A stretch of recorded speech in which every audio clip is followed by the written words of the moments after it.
fariseus um homem chamado Nicodemos, um dos principais dos judeus.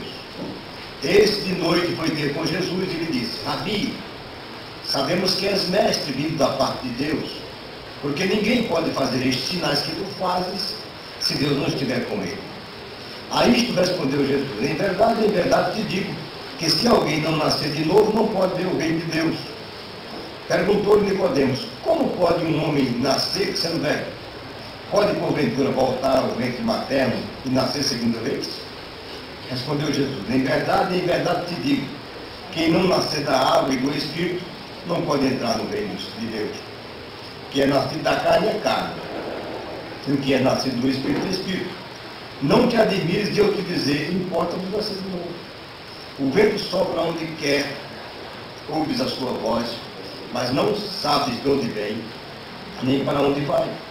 Assim é todo que é nascido do Espírito. Então lhe perguntou Nicodemos: como pode suceder isto? Acudiu Jesus: tu és mestre em Israel e não compreende essas coisas? Vamos lá. Senhor nosso Deus, nosso Pai, obrigado, Senhor, porque nós temos mais uma vez a tua palavra aberta diante de nós. E esse é o momento em que nós reservamos para explicar a tua palavra, para expor a tua palavra para a igreja. Ó Deus amado, tira as vendas dos nossos olhos, aclara a nossa mente, o nosso coração, para compreendermos a tua palavra. Sabemos que a tua palavra é viva e eficaz. Ela é capaz de transformar o mundo. Ela sempre cumpre o seu propósito. Assim como a chuva que desce à terra, desce e rega a terra,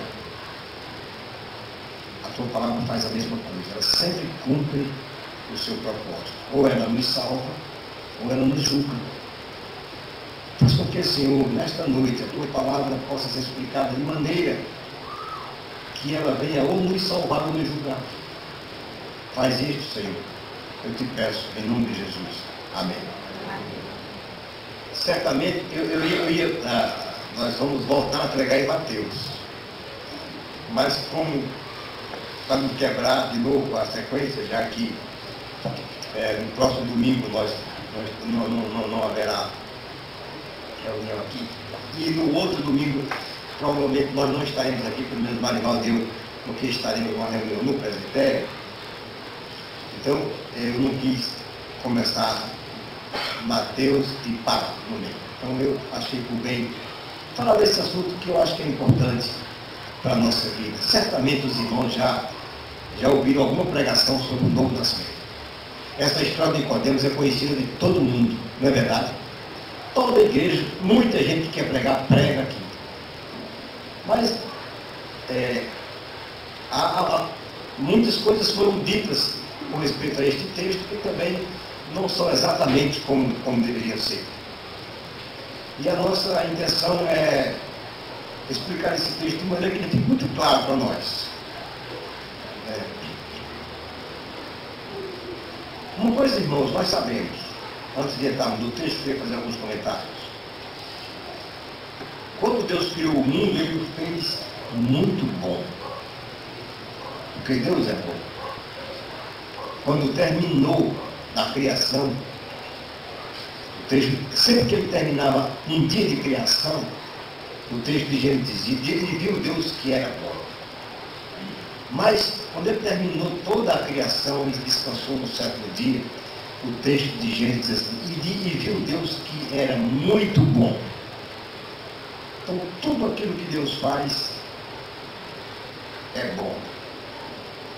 E toda a criação de Deus, tudo que Deus criou, está centrado nele. Ele, Deus, é o centro de toda a sua criação. Mas era para ser assim. Mas aí veio o homem, que Deus criou também com a sua imagem e semelhança, insuflado pelo diabo. Ele cai exatamente no mesmo pecado do diabo. O diabo foi expulso do céu, que era um anjo de luz, era um anjo de Deus, E nós sabemos pela Bíblia que ele foi expulso porque ele quis ser igual a Deus. E ele chegou no Éden, onde estavam os nossos primeiros pais, Adão e Eva, e trouxe a mesma ideia. Vocês podem ser iguais a Deus. Essa é a ideia do diabo. Vocês podem ser iguais a Deus. Por isso que ele não quer que vocês comam daquela árvore dali, que é a árvore do conhecimento do bem e do mal. Porque no dia que vocês comerem daquela árvore, vocês vão ser iguais a ele. Esta é a tentação do inimigo. E os nossos primeiros pais caíram nessa tentação, na intenção de se tornarem iguais a Deus. É um desejo obsessivo que há no homem de desafiar a Deus, de se tornar Deus, usurpando as prerrogativas que só são do Criador. Mas, infelizmente, a partir da queda, esta é a realidade do homem. Ele quer ser igual a Deus. Quando o homem peca, na verdade, ele o faz como um ato de desafio a um Deus que é poderoso, a um Deus que estabeleceu leis, e ele sabe que deve cumprir essas leis. Cumprindo-as, ele estaria sendo subalterno ao Deus Criador e Criador das leis, mas ele não faz. Ele quebra as leis num ato de desafio, porque lá no fundo ele quer ser igual a Deus. E isto Deus chama de idolatria. Isto chama-se idolatria. O homem, ele se idolatra a si mesmo. Ele se vê como um Deus. E a ordem se inverteu aqui. As coisas que eram todas centradas em Deus, agora passaram a ser centradas no homem. O homem se vê como o centro do universo. Tudo é feito para ele. Tudo está ao redor dele. Esta que é a grande verdade. E é justamente, irmãos, por conta dessa idolatria que procedem todos os males sociais e horizontais deste mundo. É dessa idolatria. É de o homem olhar e ver-se sempre como o centro de todas as coisas. Nós acabamos de cantar um hino que diz que Jesus é o centro de todas as coisas. Mas o homem se vê assim. O homem, ele é extremamente egoísta. Quando porventura nós dizemos que amamos alguém, nós amamos de forma egoísta. Nós amamos o que é amável. Nós gostamos da rosa, mas detestamos o espinho. Nós só amamos o que é amável. Nós gostamos daquilo que nos agrada. Mas nesse sentido nós somos completamente o inverso de Deus. Já imaginaram se Deus fosse nos amar dessa forma? Ele não ia nos amar, porque não há em nós nada que agrade a Deus. Pelo contrário, o que há em nós é muito pecado mesmo. Essa é a grande verdade. Mas o que é que Deus fez com este homem rebelde? Ele poderia ter destruído esse homem e não destruiu. Na verdade, ele vai e faz uma aliança com esse homem. Ele escolhe um homem chamado Abraão. A partir de Abraão, ele estabelece um povo, o povo de Israel. Dá a este povo os oráculos, os seus oráculos, a sua lei, a sua verdade, para que esse povo pudesse disseminar a sua verdade para todos os povos.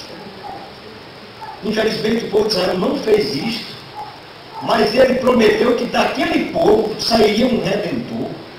Sairia aquele varão lá de Gênesis 3, que esmagaria a cabeça da serpente. E Deus, fazendo isto, ele faz uma aliança com o povo, uma aliança em que quando nós vemos essa aliança lá em Abraão, só ele assume a responsabilidade pelo cumprimento dessa aliança. Por isso que os teólogos chamam de uma aliança unilateral. Essa aliança aconteceu o seguinte: Alianças era uma coisa normal no Antigo Oriente Próximo. Isso se fazia sempre. E uma das formas de fazer alianças era exigir que as partes pegassem animais, cortassem os animais pelo meio e colocassem um de frente para o outro, deixando um caminho no meio. E as estipulações da aliança eram colocadas diante de ambas as partes e as duas partes passariam por entre aqueles pedaços, aquelas metades de animais cortados, num ato público, dizendo o seguinte: se um dos lados quebrar essa aliança, o que aconteceu com esses animais vai acontecer com ele também. Isso é uma forma de fazer uma aliança, uma das formas de se fazer uma aliança no Antigo Oriente Próximo. E Deus fez uma aliança exatamente assim com Abraão. Deus disse a Abraão: pega alguns animais, corta no meio. E Abraão fez. Só que, quando Deus estava para passar pelo meio, Deus deu um sono profundo a Abraão não fez. Deus, manifestando-se através de um fogo que desce do céu, passa por entre os animais. Mas Abraão não passa. Pode ler o texto de Gênesis. Gênesis 15. Abraão não passa pelo meio. Apenas o nosso Deus assumiu de forma linear o compromisso daquela aliança, e não o homem.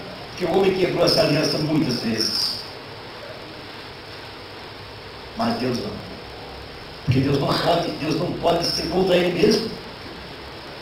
Uma vez que ele fez, é por isso que essa nossa relação com Deus, ela é uma relação forte, ela é uma relação confiável, porque é uma relação de aliança. É uma relação que não pode ser quebrada, porque Deus não pode quebrá-la. Quebrar essa aliança seria ir de encontro a ele mesmo. E Deus não faria isso. E Deus mandou exatamente o seu filho como aquele que iria renovar essa aliança conosco, e o fez em uma nova aliança. É por isso que nós vamos daqui a pouco celebrar a Santa Ceia, quando o Senhor Jesus diz que este sangue que eu vou derramar lá no Calvário é o sangue da nova aliança que eu vou fazer com vocês. Por que eu estou dizendo isso? Porque eu quero chegar onde eu quero chegar. O texto que eu li foi o texto sobre o novo nascimento. É a primeira vez que Jesus fala nessa expressão, nascer de novo. Essa expressão não é conhecida no Velho Testamento. Não há nenhum texto no Velho Testamento que contenha essa expressão, nascer de novo. É uma expressão do Novo Testamento e que foi inserida pelo próprio Senhor Jesus. A pergunta é a seguinte: o que é que significa nascer de novo? Essa é a pergunta básica. O teólogo Dr. Don Carson é um grande teólogo, um homem de Deus. Num dos seus livros, ele conta que um homem chamado Barna, nos Estados Unidos, resolveu fazer uma pesquisa sobre novo nascimento. E ele certamente perguntou a algumas pessoas o que era ser o novo nascimento. Normalmente as pessoas que se autodeclaram nascidas de novo, elas definem o novo nascimento como alguém que tem um compromisso pessoal com Jesus. Um compromisso que é importante para elas. Eu já ouvi isso muitas vezes por aí. Já ouvi até estudos. Compromisso com Deus. Compromisso com o Senhor Jesus. Ora, se eu perguntasse a vocês, nascer de novo é ter um compromisso pessoal com Jesus? Vocês poderiam até dizer, pastor, é isso mesmo. É ter um compromisso pessoal com Jesus. Até então, parece que está tudo muito bem. E é verdade. Então, a partir dessa premissa, ele estabeleceu o seguinte quesito para a sua pesquisa. As pessoas a quem ele perguntava se nasceu de novo e que se autodefiniam como nascidos de novo, elas teriam que dizer: tenho um compromisso pessoal com Jesus. Esse compromisso é importante para mim e creio que irei ao céu quando eu morrer. Confessei meus pecados e aceitei Jesus como meu Salvador. Mas não está bom? Isso não é beleza. Mas está bom demais. Vocês já ouviram isso muitas vezes por aí. Nascer de novo é isto. Nascer de novo é aceitar a Jesus como Salvador. É confessar os seus pecados. É saber que um dia você vai para o céu. E isto é nascer de novo. Então, a partir dessa ideia, ele fez o seu questionário e entrevistou várias pessoas. Infelizmente, quando ele foi fazer a compilação da pesquisa, ele descobriu que a moralidade e o modo de viver daquelas pessoas que se autodenominavam nascidas de novo não diferiam em nada da moralidade e do modo de viver das outras pessoas. Essa é a questão. Ele descobriu, estarrecido, que não tinha mudança nenhuma, era tudo igual.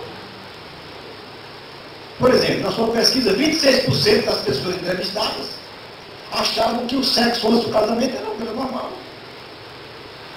Uma grande parte delas já era divorciada e achava o divórcio uma outra coisa normal. E assim vai. Uma série de questões que depois ele observou.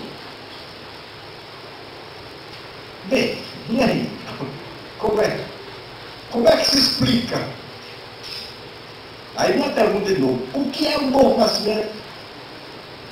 Segundo a Bíblia, o novo nascimento é uma regeneração poderosa, realizada por Deus mesmo, na vida do ser humano. Olha, é tão poderosa que os nascidos de novo são necessariamente transformados. O novo nascimento implica em transformação. Não é um compromisso que nós assumimos com Deus. Não é um compromisso que nós assumimos com uma igreja. De irmos para a igreja todos os domingos, darmos o dízimo, participarmos das coisas da igreja. Não é um compromisso. É uma transformação. É uma regeneração. É uma recriação de Deus. Por isso que o apóstolo Paulo chega a dizer o seguinte: agora é nova criação. As coisas antigas passaram, tudo é novo. Nova criação de Deus. E Jesus vai tratar essa questão com um homem chamado Nicodemos. E agora nós vamos para o nosso texto. Tá bom? Acompanhe comigo o texto aí. Abram, vocês estão com o texto aberto.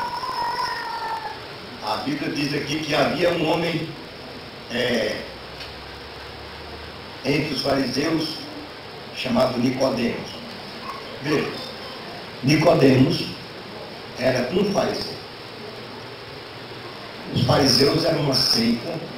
Havia pelo menos 3 seitas entre os judeus naquela época: os fariseus, os saduceus, os essênios. Havia também os zelotas, que era uma seita mais de caráter político. Mas os fariseus eram, dentre essas seitas, os mais famosos, porque eram os cumpridores da lei.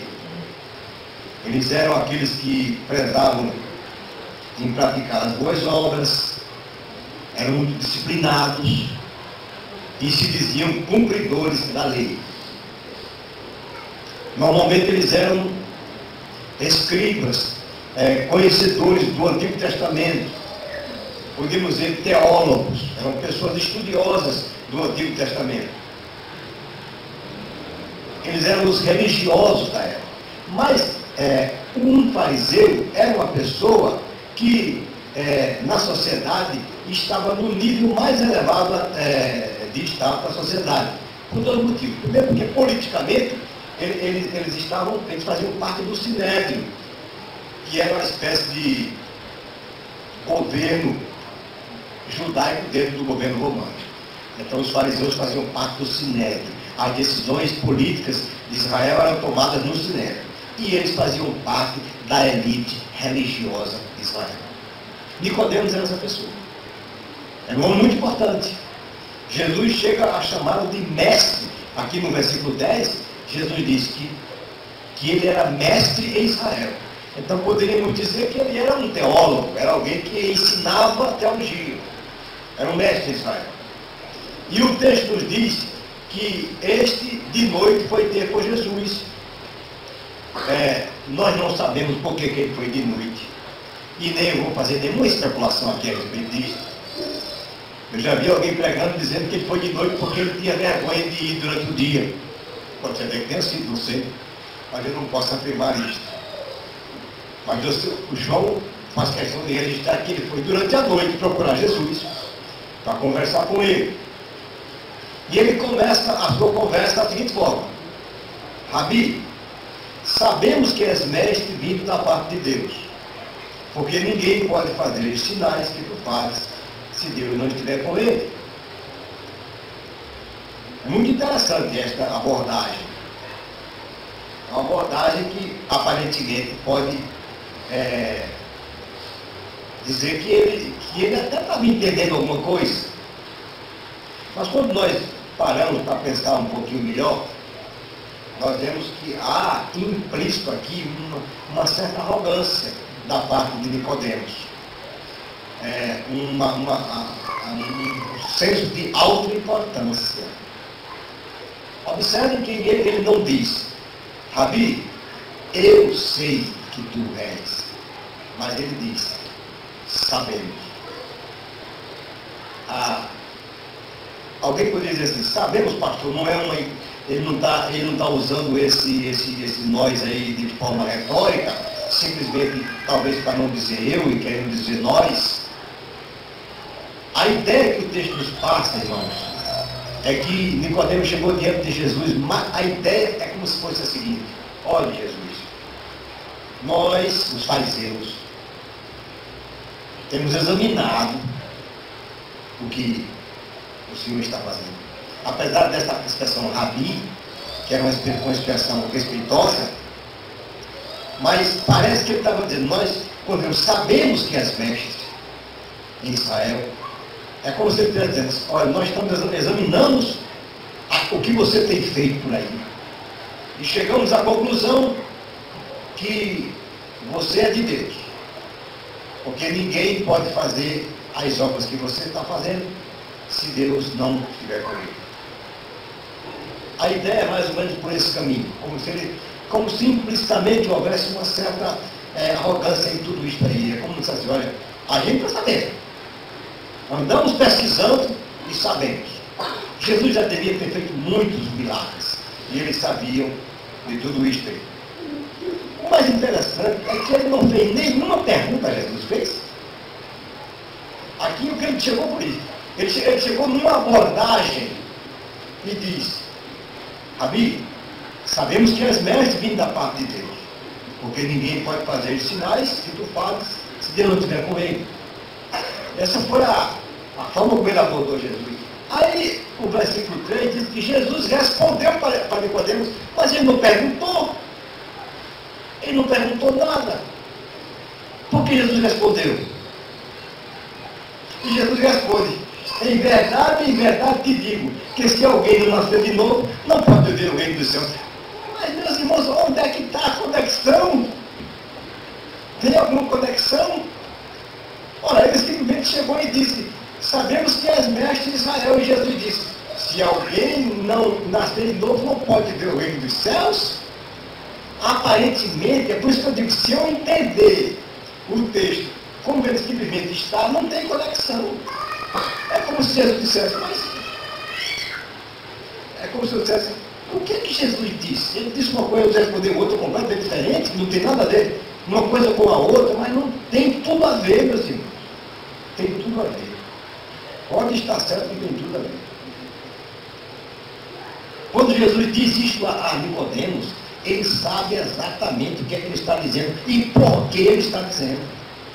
Essa palavra não está aqui solta no ar, não. Tem um significado. Observe, havia em Israel uma expectativa do estabelecimento do reino de Deus. E todo Israel vivia naquela expectativa de que o reino de Deus iria se estabelecer. E isto aconteceria quando o Messias viesse. Havia essa expectativa. Certamente, Nicodemos vislumbrou, pelo pouco do conhecimento, ou muito do conhecimento que ele tinha das profecias do Antigo Testamento, vislumbrou em Jesus características desse Messias. E por isso ele chega para Jesus. Para que Jesus respondesse, isto. Eu estou tentando fazer com que vocês compreendam o texto. Percebem? Para que Jesus pudesse dar uma resposta dessa para Nicodemos, eu só posso entender que Jesus viu algumas coisas nas entrelinhas da conversa de Nicodemos que eu não li. Senão essa resposta não faz sentido. Provavelmente, Jesus deve ter se antecipado a Nicodemos. É possível até que Nicodemos fosse chegar lá. Mas Jesus se antecipa. É como se Jesus dissesse: Nicodemos, você não está vendo esse reino. Esse reino que você quer falar sobre ele, que certamente virá e que eu sou o Messias. Você não está vendo esse reino. Porque só quem vê esse reino é quem nasce de novo. É isso que Jesus quer dizer para Nicodemos. Olha, só quem pode ver esse reino de Deus é aquele que nasce novamente. Em outras palavras, então, nem você, Nicodemos, não nasceu de novo ainda. Então, o que você tem, na verdade, é um vislumbre, é uma ideia, mas uma ideia muito abaixo do que de fato é o reino de Deus que virá. O verdadeiro significado desse reino você não tem capacidade de perceber enquanto você não nascer de novo. Jesus introduz aqui, irmãos, uma nova verdade, que é a verdade essencial do Evangelho. O reino de Deus só pode ser visto por quem nasceu de novo. Muitas pessoas até pensam que estão no reino de Deus, ou que estão vendo o reino de Deus, mas estão vendo qualquer uma outra coisa. Mas o reino de Deus só pode ser visto e percebido por aqueles que nasceram de novo. Por que eu estou dizendo isto? Porque para ser súdito deste reino há algumas exigências. Todo o capítulo 5, 6 e 7 de Mateus é um perfil traçado pelo Senhor Jesus com respeito aos súditos do reino.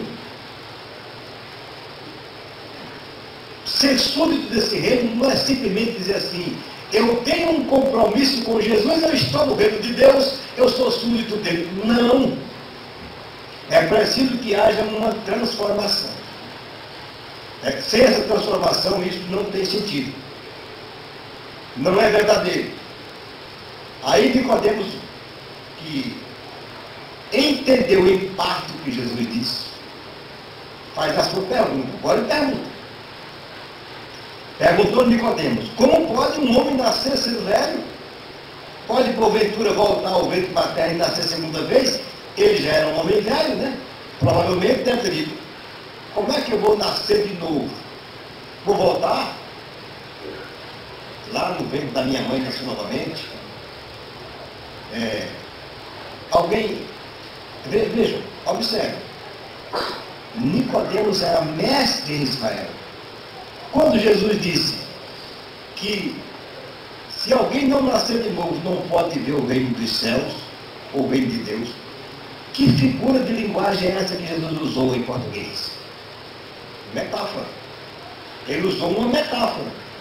Uma metáfora é uma figura de linguagem em que se usa coisas para se demonstrar outras coisas. A Bíblia usa muitas metáforas. Muito, não são poucas. E aqui, certamente, Nicodemos, sendo um mestre em Israel, entendeu essa metáfora. Mas ele talvez se tenha feito de que não entendeu. O comentarista Cássio, explicando esse texto, ele diz que Nicodemos percebeu a metáfora de Jesus. O que ele fala, na verdade, é como se ele estivesse dizendo ao Senhor Jesus: olha, eu até entendo isso que você está dizendo, mas o que você está propondo é impossível. Por isso que ele diz. Então quer dizer, então como é que isso pode acontecer? Eu vou voltar de novo ao ventre da minha mãe e começar tudo do zero? Ele até entende o que Jesus disse. Mas para ele, essa proposta do Senhor Jesus era algo impossível. Aí Jesus, pacientemente, ele amplia mais os horizontes agora, para ver se Nicodemos entende. E Jesus agora vai para o Velho Testamento. Porque o Velho Testamento era o lugar onde Nicodemos conhecia. Nicodemos sabia as coisas do Velho Testamento. E irmãos, olha, os dois testamentos da Bíblia, eles estão entrelaçados. O Novo Testamento não teria nenhum sentido sem o Velho. E o Velho não estaria completo sem o Novo. Os dois teriam que estar juntos para poder o cano se completar.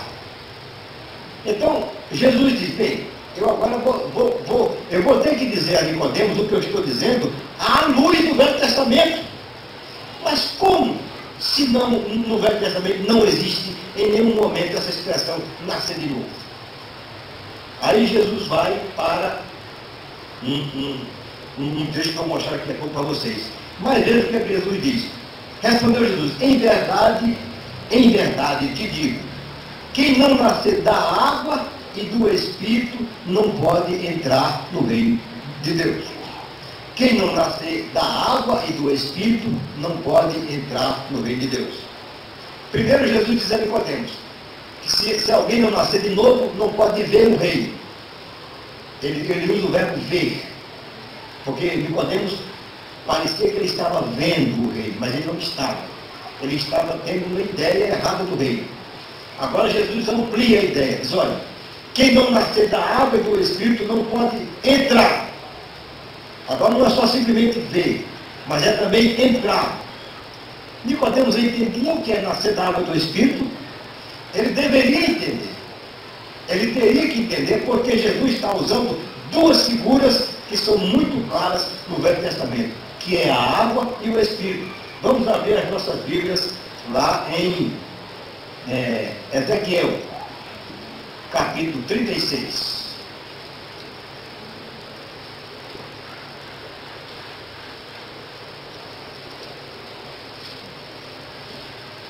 Ezequiel, capítulo 36. E nós vamos ler dois versículos. Primeiro é o versículo 25. O 25 diz assim: então aspergirei água pura sobre vós e ficareis purificados de todas as vossas imundícias e de todos os vossos ídolos vos purificarei. E esta figura para Nicodemos, ela era perfeitamente compreensível. Era do Velho Testamento. Era aspergir água pura para purificar as pessoas da sua imundícia moral. Por isso que ele diz: então aspergirei água pura sobre vós e ficareis purificados.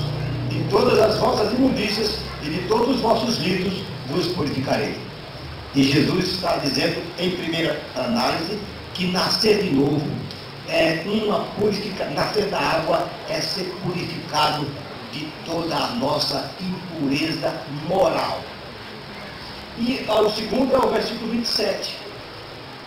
Porei dentro de vós o meu Espírito, e farei que andeis nos meus estatutos, guardeis os meus juízos e os observeis. Nascer da água e do Espírito é uma ação puramente de Deus, feita na minha vida, me purificando dos meus pecados, tirando de mim toda a impureza moral que existe, porque se eu sou nascido de novo e ainda continuo com uma mente moral, com uma mente obscena, eu não nasci de novo. Observem isso que eu estou dizendo a vocês. Por isso que a pesquisa lá do bairro não funcionou. Porque ele percebeu que as pessoas que se autodenominavam nascidas de novo, elas tinham a vida moral igual às outras. Por quê? Porque o novo nascimento, ele implica primeiramente numa ação de Deus sobre a minha vida, me purificando de toda a impureza moral. E a segunda parte também é uma ação de Deus, colocando dentro de nós o quê? Quem? O seu Espírito. A terceira pessoa da Trindade passa a habitar dentro de nós. E é esta pessoa que vai fazer a transformação. Olha. Porém dentro de vós o meu Espírito e farei que andeis nos meus caminhos, nos meus estatutos, guardeis os meus juízos e os observeis. É esta ação do Espírito Santo, de Deus, pondo o Espírito Santo dentro de nós, que vai fazer com que a nossa vida mude e seja completamente diferente. É esse novo nascimento que Jesus está dizendo a Nicodemos, isto é, nascer da água e nascer do Espírito. Para Nicodemos isso tinha sentido, todo sentido. Aí Jesus vai explicar mais um pouquinho na frente, porque Nicodemos chegou e disse, veio que a pergunta de Nicodemos foi, eu vou ter que entrar de novo no ventre da minha mãe e sair de novo? Se isso tivesse acontecido, o que era que Nicodemos teria nascido novamente? Da carne de novo, não é verdade? Ele entraria e nasceria do mesmo jeito. Aí Jesus vai e diz para ele o seguinte, olha, no versículo 6, o que é nascido da carne é carne, mas o que é nascido do Espírito é Espírito. Nascer da carne de novo não resolve o problema. Entrar de novo no ventre da mãe e nascer de novo ia nascer outro pecadorzinho. Do mesmo jeito. Esse era o problema, não era a resposta. Porque a carne só produz carne. O ser humano só produz seres humanos egoístas. Essa que é a grande verdade. É por isso que a teologia espírita, não sei se pode chamar de teologia, não dá certo. Porque espírito produzido são pessoas que reencarnam e quando nascem de novo, nascem pessoas do mesmo jeito. Pecadoras do mesmo jeito. Segundo ele, nascem melhores, mas para nós não. Nascem pecadoras do mesmo jeito. Aí Jesus vai explicando mais, né? A outra explicação foi essa aqui. O que é nascido da carne é carne. Então, Nicodemos, aqui que você me falou não tem sentido não. Entrar no ventre da mãe e nascer de novo é nascer outro pecador. Não resolve. E agora, para finalizar, ele explica, olha, isto que essa ação de Deus, ela pode até não ser explicável. E ela não tem explicação mesmo. Mas ela tem resultados. Ela é visível. Está aqui no versículo 8. O vento sopra onde quer. Ouves a sua voz, mas não sabes de onde vem nem para onde vai. Assim é todo que é nascido do Espírito. O que é que Jesus está dizendo para Nicodemos? Olha, Nicodemos, você pode até não entender. Você está aqui, talvez Jesus estivesse com Nicodemos lá de fora, ao pé da casa, assim, em algum lugar, quando ele entrou, passou uma brisazinha boa. É como Jesus diz, está percebendo o vento? Está vendo a ação dele? Está levantando o papel, está moando a palha? Está vendo a ação do vento? Você está vendo essa ação? Mas você não sabe de onde ele vem nem para onde ele vai. Você não sabe como isso se processa. O novo nascimento da vida do homem é uma ação pura de Deus. Nós não sabemos como se processa. Como Deus faz isso acontecer no coração do homem. Mas o que eu quero dizer, irmãos, é que a ação é visível. Há resultados. Há evidências. desse novo nascimento. Sem essas evidências, ninguém pode dizer que é nascido de novo. Se você disser que nasceu de novo, você pode até ter tido uma manifestação de êxtase. Você pode até ter chorado muito. Você pode ter, sei lá, ficado muito compungido com tudo aquilo, ou quem sabe um excesso de alegria. Tudo isso tem seu valor. Mas o que vai determinar se eu de fato nasci novamente, e isso eu não sei explicar, porque vai acontecer no meu interior, por uma ação de Deus que me é invisível, são os resultados da minha vida, são as evidências que vão acontecer. É que a partir dali, agora, as minhas ações são diferentes. Há uma transformação clara que alguém de fora, que não sabe nada que aconteceu, porque eu mesmo vou saber que houve uma mudança. Eu estava conversando hoje, orando com o Delano, conversando com ele, e ele disse uma coisa interessante para mim, me alegrou muito o que ele falou.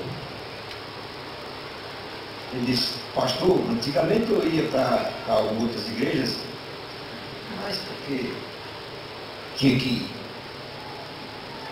Ali eu não ia, quando estava na telha ia, não havia nenhuma vontade de ir. Ele disse: hoje é diferente, hoje eu tenho vontade de ir, eu quero vir. Eu já saio no domingo aqui, esperando que chegue outro domingo para estar de novo na igreja. Essas são evidências claras da ação do Espírito Santo na vida da pessoa. Transforma a pessoa. A pessoa é transformada, ela não pode mais viver sem aquilo. Aquilo já faz parte da vida dela de um jeito que ela não pode mais viver. Isso é um novo nascimento, irmãos. É diferente de qualquer outra coisa que nós, porventura, tenhamos entendido até agora. E é por isso que nós oramos, para que o Senhor faça isto na vida de vocês. Que haja, de fato, um novo nascimento na vida de cada um de nós. Quando isso acontecer, você vai saber. Há um texto lá em Romanos em que o apóstolo Paulo diz assim: o nosso espírito é o espírito do homem, o homem interior. Testifica com o Espírito de Deus que habita em nós, que nós somos filhos de Deus. Essa evidência interna precisa ser muito clara. Agora eu quero dizer uma coisa a vocês. Não se engane. Não se engane. Isto tem que ser transformação. Não é um compromisso apenas com Jesus. É uma transformação de vida. Nicodemos continuou não entendendo muito, viu? Mas Jesus também, ele continua a explicação, mas nós não vamos continuar nela. Talvez a gente complete o texto na outra mensagem. Nicodemos, então lhe perguntou Nicodemos: como pode suceder isto? Aí Jesus responde: tu és mestre em Israel e não compreende estas coisas? Você devia compreender, Nicodemos. Você é mestre em Israel, devia compreender. Mas nós vamos parar por aqui na exposição. E esperamos que no outro domingo, nós completemos essa parte da exposição até chegarmos talvez no versículo 21, que é quando Jesus completa essa parte de conversa com Nicodemos. Mas eu queria apenas, concluindo, fazer algumas aplicações que o próprio escritor, o próprio João, ele faz nas suas cartas. Abra as suas Bíblias na primeira carta de João,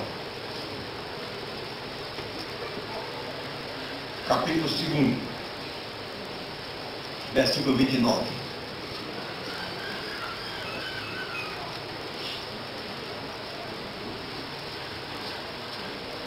Venham comigo.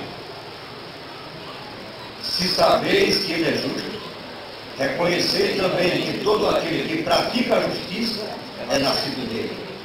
Todo aquele que nasceu de novo, irmãos, tem que praticar a justiça. se não pratica a justiça, não nasceu de novo ainda.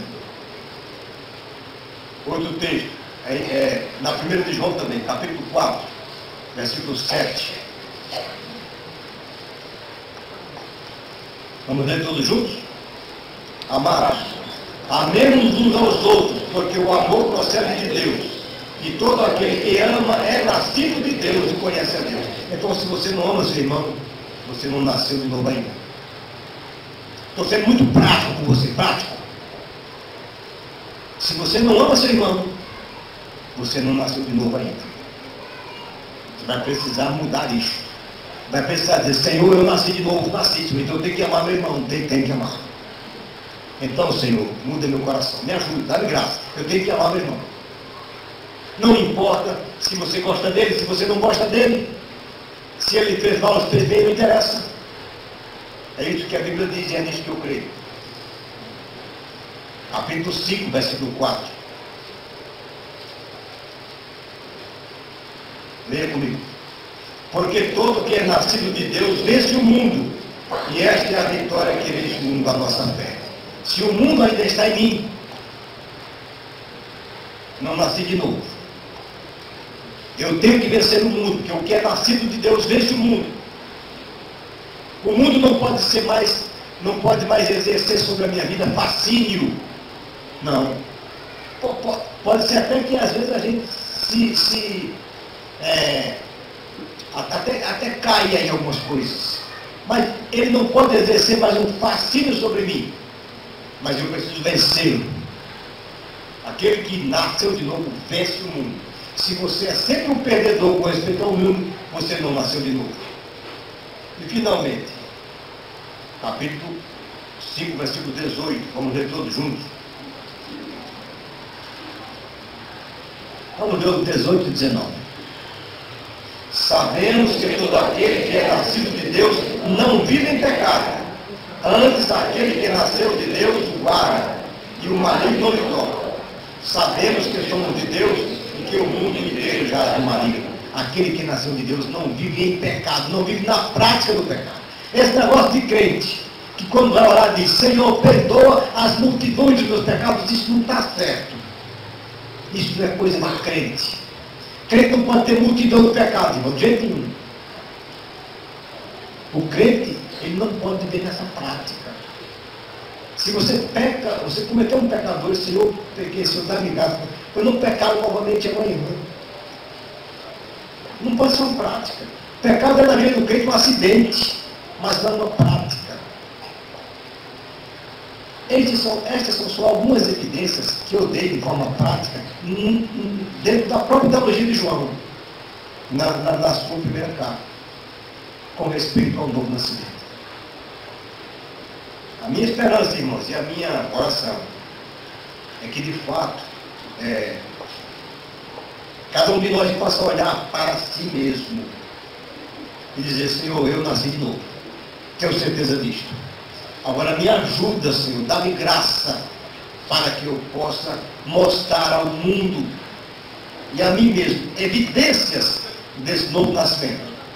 E o Senhor vai fazer isso por nós, irmãos. Podem estar certos disso. Porque o Senhor é misericordioso. Amém? Amém?